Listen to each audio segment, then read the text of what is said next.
Part 8 की starting में हम देखते हैं कि सौ जब जियानजी को गन पॉइंट पर लेकर खड़ा होता है तो तब जियान उसे कहता है कि अगर फादर को पता चल गया कि तुमने आज क्या हरकत की है तो वो तुम्हारे बारे में क्या सोचेंगे। ये सुनकर तो सौ उसे हिट कर देता है और कहता है कि वो मेरा रियल में फादर नहीं है। और यहाँ पर हमें पता चलता है कि मास्टर जहन ने सौ को मरवाने के लिए भेजा था, इसलिए उसने फिर खुद ही खुदकुशी करने का नाटक किया था। और अब वो जियान से भी कहता है कि फादर तो हमें ये कहकर अपनी मिशन कंप्लीट करवाता है कि वो फिर बाद में हमें अब्रॉड भेजेगा और हम अपनी मर्जी की लाइफ जी सकेंगे, लेकिन ऐसा कुछ नहीं है। वो तो बल्कि अपने मिशन कंप्लीट करवाने के बाद अपने ही लोगों के हाथों उन्हें मरवा देता है। और ये एक कड़वा सच था जो अब जियान सी को पता चला था। और वो यहाँ पर जियान से पूछते हैं कि तुमने आखिर मेरी केके को क्यों मारा। तो जियान सी उसे कहता है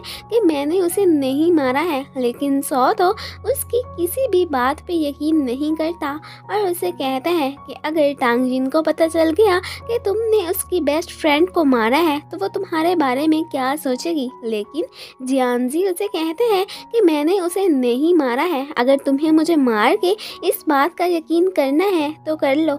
फिर सौ उसे मारता तो नहीं है बल्कि कहता है कि अगर उसे मैंने नहीं मारा और ना ही तुमने मारा है तो उसे फिर मारा किसने है। तो जियान उसे कहता है कि कहीं पुलिस नहीं तो उसे नहीं मारा है। तो सौ भी इस बारे में सोचने लगता है। दूसरी तरफ योंगजी काई से टांगजिन का पूछता है तो वो उसे बताती है कि वो अभी हॉस्पिटल में ही है। एंड तभी वहाँ पर एक लेडी ऑफिसर वो की एंट्री होती है और वो योंगजी को इन्वेस्टिगेशन के लिए साइड पे आने को कहती है और बाकी ऑफिसर्स को भी वहीं पे ही रहने को कहती है। और फिर योंगजी भी उसके साथ जाने के लिए तैयार होता है और वो फिर वहाँ से जाने लगते हैं। और बाकी ऑफिसर्स को तो वैसे ही उस रूम में रहने के लिए कह दिया गया होता है। उधर जिन को भी असिस्टेंट से पता चल गया होता है कि सौ साहब उनके घर से भाग गए हुए हैं। और इधर मिस वू जब योंगजी से मीटिंग कर रही होती है तो तब हमें पता चलता है कि योंगजी एक पुअर फैमिली से बिलोंग करता है और इसके पेरेंट्स की डेथ भी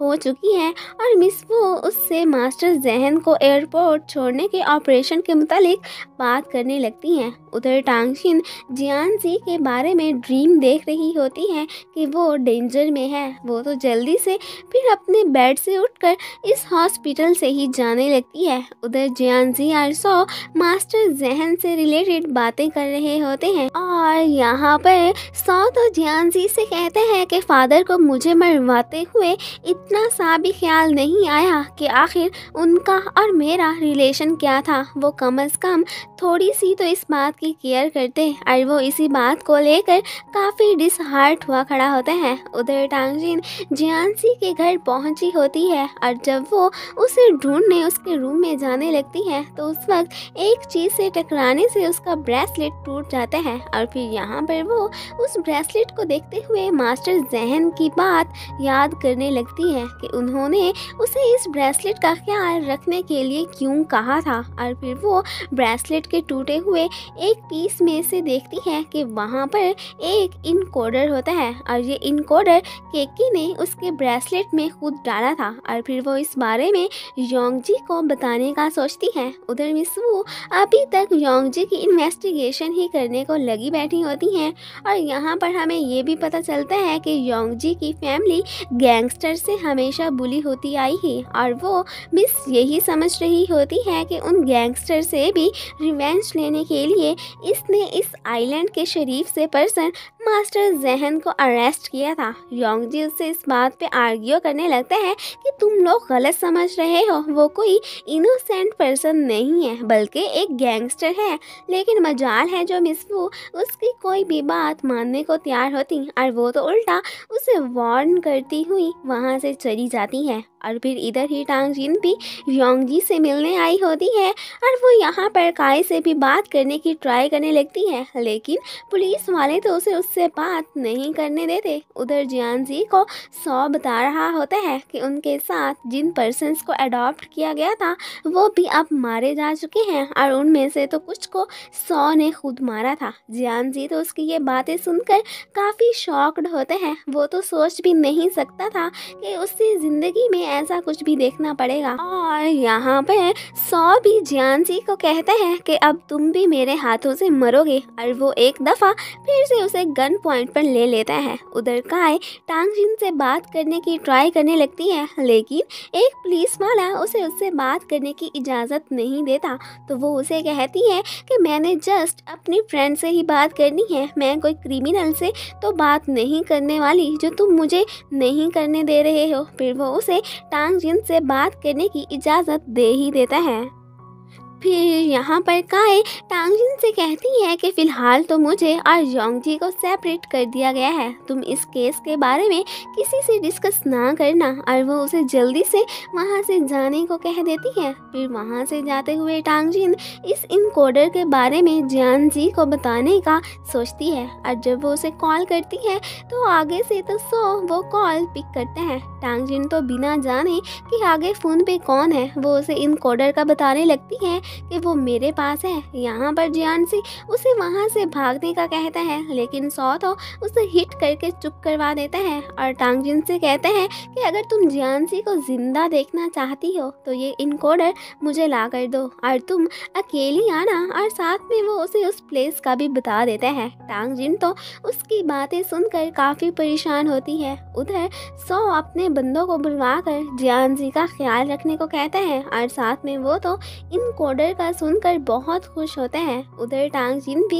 इस प्लेस पर पहुंच आई होती है और यहाँ से जाते हुए जिन भी उसे देख लेती है। फिर सौ के बंदे टांगजिन को अंदर लेकर आते हैं और वो तो यहाँ पर सौ को जिंदा देखकर काफ़ी शॉक्ड रह जाती है। उधर योंगजी जब अपनी गाड़ी के पास से गुजर रहा होता है तो तब वो वहाँ पर एक पेज पड़ा देखता है जिस पर टांगजिन ने उसे जियानजी की किडनैपिंग का बताया होता है, और ये भी कि उसको छुड़ाने के बदले में मैं उसे इनकोडर देने जा रही हूँ, और वो साथ में उस प्लेस को भी मेंशन कर देती है। फिर वो जल्दी से उस प्लेस पर जाने लगता है। इधर क्वान साहब फिर से एक केस के चक्कर में पुलिस स्टेशन पहुँच आया होता है और वो खुद को काय से छुपाने की बहुत ट्राई करने लगता है, लेकिन आखिरकार काय भी उसे देख ही लेती है और साथ में काफ़ी सैड भी होती है कि ये कभी नहीं सुधरने वाला। उधर योंगजी जब टांगजिन के पीछे जा रहा होता है तभी जिन की असिस्टेंट उसके पास आती है और उसे बताती है कि मैडम ने टांगजिन को छुड़ाने में आपकी हेल्प करने के लिए ये कुछ सामान भेजा है। और जब वो वहाँ से चली जाती है तो योंगजी देखता है कि उस बैग में बहुत से गन्स होती हैं। उधर टांगजिन सौ से कहती है कि अगर तुम मुझे जियान से मिलवाओगे तो फिर मैं तुम्हें इनकोडर दूंगी। फिर वो अपने आदमियों से कहकर जियान सी को वहाँ पर बुलवाता है। टांगजिन तो जल्दी से जियान के पास आती है और उससे पूछती है कि ये सब क्या चल रहा है, सौ क्यों तुम्हें मारने पर लगा हुआ है, लेकिन जियान उसकी बात का जवाब नहीं देता। फिर वो सौ से कहती है कि तुम अपने आदमियों को बाहर भेजो तब मैं तुम्हें इनकोडर दूंगी। फिर वो अपने आदमियों को वहाँ से जाने का कह देते हैं और इसी के साथ ही पार्ट 8 ख़त्म हो जाता है। Thanks for watching and guys, अगर आप लोगों को मेरी वीडियो अच्छी लगती है तो प्लीज़ इसे लाइक शेयर एंड कमेंट भी कर दिया करें। Thank you.